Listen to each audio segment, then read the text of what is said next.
In today's video, I'm going to teach you how to add a macro to Confluence. Macros are building blocks that bring extra power to your pages, letting you embed dynamic content, add structure, and streamline formatting.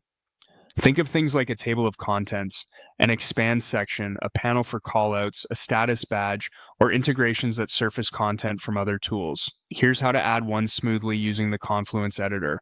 Start by opening your Confluence site in your browser and heading to the spot you want to work.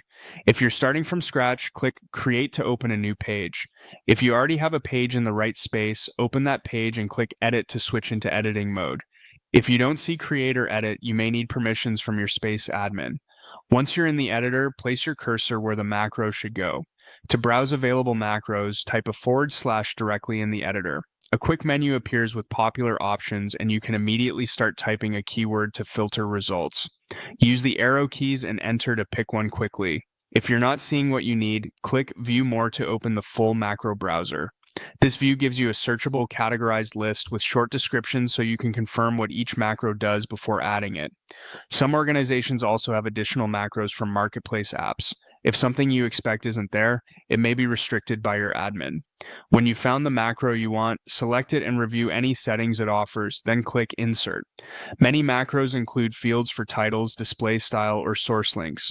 Fill in what's relevant and confirm any options that affect how it renders on the page. If the macro supports a preview, use it to make sure it looks right before you continue. Back on the page, you'll see a placeholder representing the macro. You can click it to reposition, drag it to a different part of the page, or open its settings to fine-tune details. For best results, keep your cursor on a blank line when inserting so the macro lands cleanly and doesn't split existing text. When everything looks good, save your changes by clicking Update. If you created a brand new page, you may see Publish instead, but the result is the same.